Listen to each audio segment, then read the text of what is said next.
Janelle, I have a confession to make. Are you ready for this? Oh, this is going to be good. Okay, here it is. I have been sued for every single startup that I've ever began.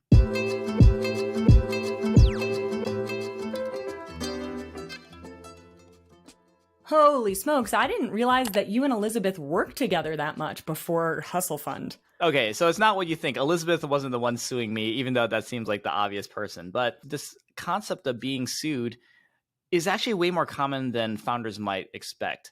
And it's almost inevitable. As your company grows in size by employees, clients, revenue, exposure, brand, you set yourself up to become more and more a target for people who want to make a claim against you or think that there can be some money to extract from your business, whether you did right or wrong.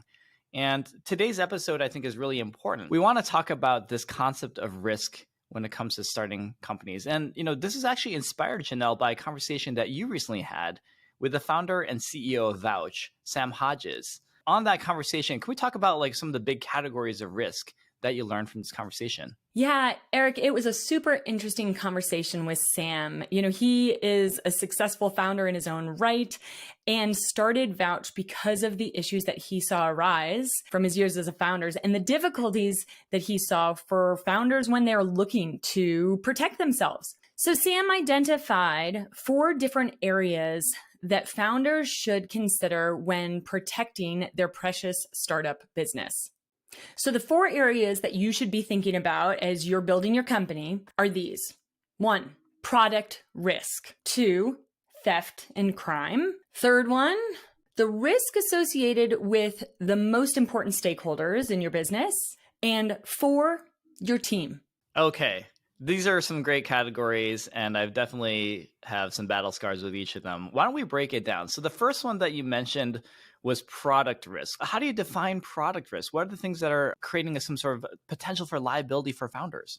So the concern with product, as you build, things can fail. So whether it's a hardware failure, an actual product that you have that can break and potentially cause problems for the user, or even in software, something that you built that your customers rely on and something goes wrong. But there's a lot that can happen. So let's think about this broadly. I hear you on this one. So when I was a founder, I had a big enterprise SaaS company in my first business. And we did have to build into our contract an SLA, a service level agreement, which basically promised that we would have something like 99.8% uptime. We never got sued for this, but this is something that was in the back of my mind a lot because people were paying us hundreds of thousands of dollars for our software, which was if there was a catastrophic failure, Janelle, for a given month, I would drop below that promised SLA. Could there be a claim against me? Maybe it wouldn't be to the level of being sued, but maybe someone will try to make the case of hey, you owe me some money back because you harmed my business. I think that this is something that a lot of founders actually face, whether they realize it or not.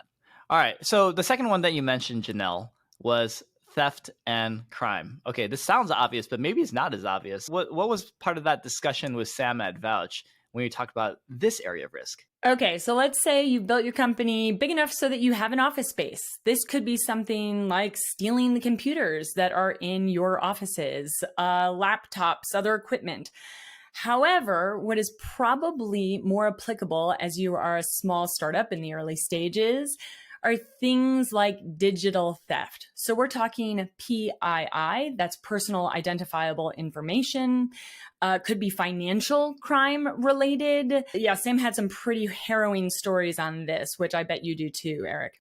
Oh, totally. This is a really important category of risk, Janelle, theft and crime. For the young portfolio companies at Hustle Fund, because we invest at the pre-seed stages, I think about this a lot. When you're a small team with relatively limited resources, but you might be collecting sensitive information about your clients. Perhaps you're working at a healthcare company or, collecting some health data or something that relates to your finances as a consumer.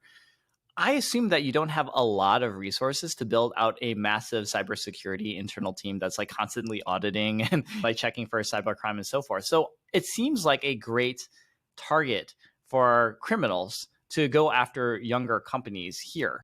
So that's one part of it. But I actually have a separate story here too, which is this affects funds as well. I actually know right now, and I'm thinking about a specific fund manager that recently lost millions of dollars. And the way that this happened was a hacker was successfully able to spoof an email to appear in the tone and language of this general partner, ask for a big capital call, which is where you ask your investors to wire you money for a deal.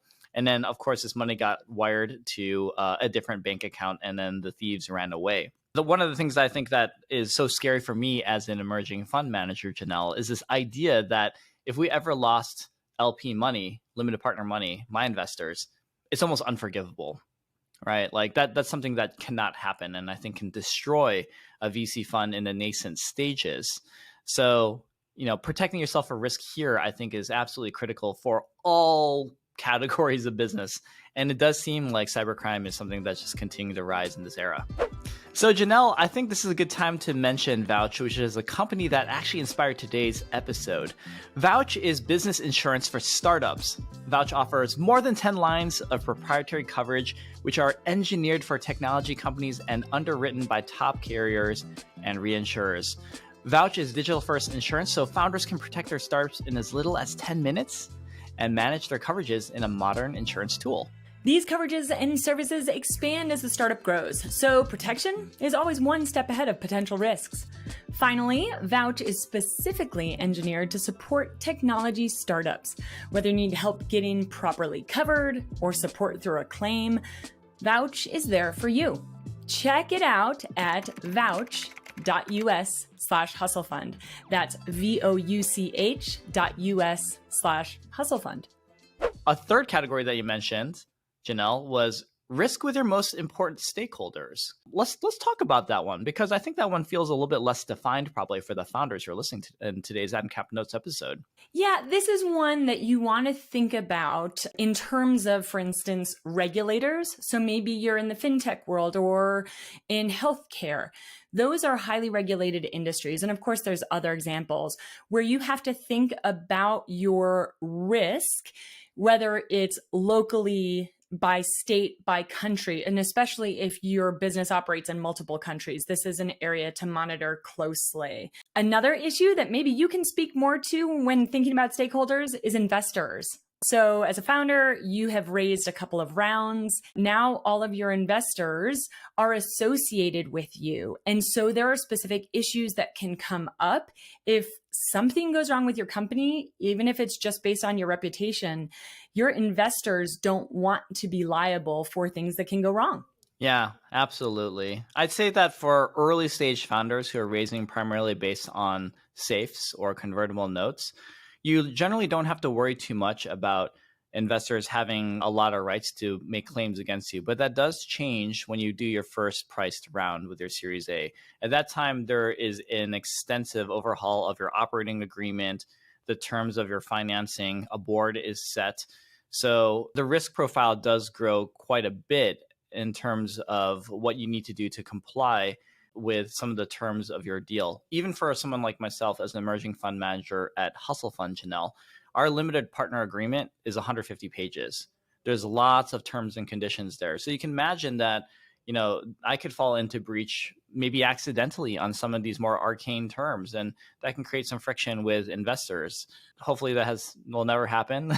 We have some very happy investors at Hustle Fund, I'm happy to say.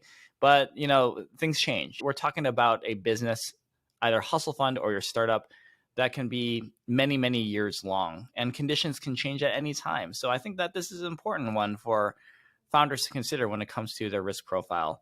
All right, the last category that you mentioned, Janelle, was team. So let's expand upon that. Like, what did you learn about the risk profile when it comes to team? Well, maybe you're going to be able to speak to this more, Eric, but when you start hiring people, you have to consider that while they may be a great hire in the beginning, things can happen, right? So you have any stories for us on this one? Yeah, I'm just hoping that Janelle doesn't come to our office and has a slip and fall accident and then points her finger at me and says, "Time to retire, man."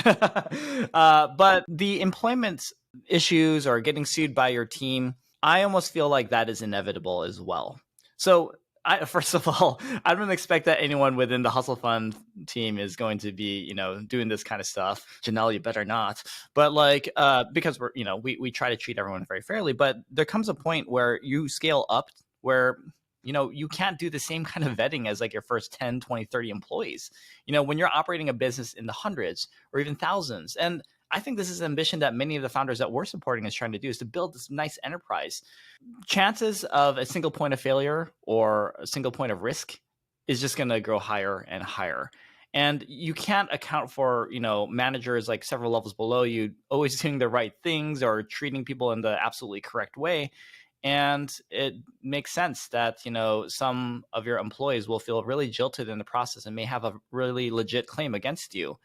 But again, if you have the right kind of insurance in place and the risk factors and I guess the risk mitigation practices in place, it can be less of a dent on your business, maybe still a distraction, but it won't hopefully be a situation which ends your company. So, Eric, I think one of the biggest takeaways from this episode is that founders don't want their business to end due to poor risk management practices.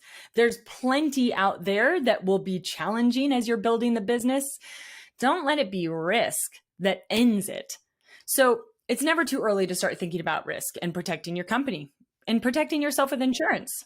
Totally agree with you, Janelle. I think, when it comes to early stage founders, it's very easy to fall into this position of optimism, which is, look, we're early on. There's nothing but like blue skies ahead of us. But I do think that some level of measured counterbalance on thinking about risk early is that important, just for the reasons that Janelle mentioned. In our discussion, those 4 areas of risk that we mentioned are really subtle and can come and creep and bite your ankles sooner than you think. So I do hope that founders will take risk mitigation practices very seriously early on in their journeys in building their companies. And the other thing that I'm taking away from this episode is that getting the right insurance protection doesn't have to be that complicated anymore, especially with services like Vouch that are available, that are tailor-made for startups. It should be and can be and is quite simple. So big shout out to Vouch for inspiring this episode about risk for today's Uncapped Notes episode. Check them out at vouch.us/hustlefund. And if you have any comments about risk, please put them in the comment section for YouTube. And don't forget to like and subscribe to Uncapped Notes.